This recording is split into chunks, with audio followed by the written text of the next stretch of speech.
من شاء الله نادر أزمن 13 سال لبواري فاست فود ده وبيروكي ام بيزا من لو بو هاتو كخدمتي شاركه ما بكينو ايماش وكو همو ولاتان جهان ده ك ريكورد كي بشكينه او بيزا درس ما كلو غوتين بيتزا لستا سري كردستان و عراق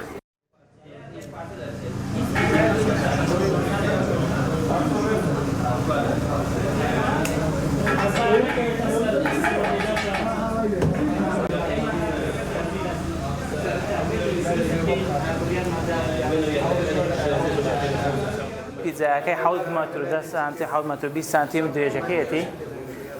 پانیکشی 130 سانتیمه وقت کارستیتی یا بکارات 50 کیلو حویر بو 40 کیلو 45 کیلو پنیر بو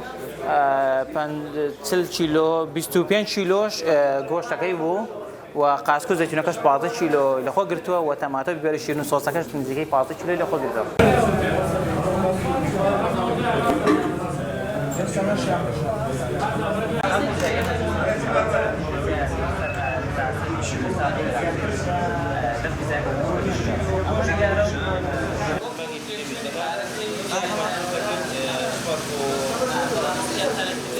لوي 500,000 و 600,000 اودي كراسته شبيت زغل ما ندبون و ستاف وانا تا لوي مليون اشتيت باكو كراسه دابين كردني او شتانه لسريتي ساعتك تاو ساعتك بس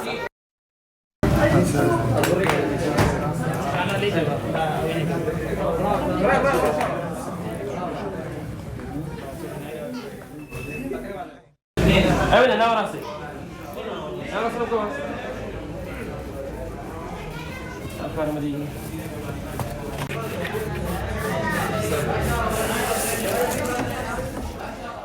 دروس كردنو آماده كردني أم بيزا ساعتك خان ساعتك وبيز دقيقة خان وكو برجعنا كشي بخوي واجتان ليش زكي ساعتك وست شارك دبي خريكي برجعنا كشي ورده برای برجان دستیاتو دو پارتی ما با برجانه که انشالله اویش تاده به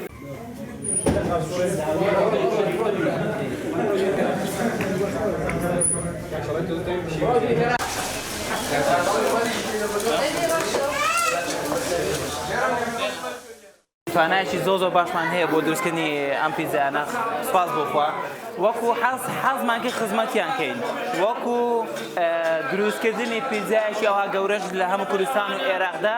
حزم بور او رکورد بش کنم یعنی نبید دروز نکرابید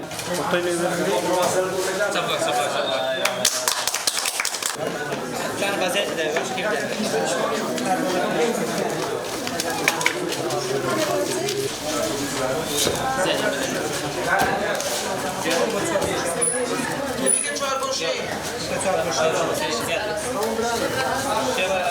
اما بوكس من بود دابين كردون كهمو بيتزا نفرك بوكس كده دنيا و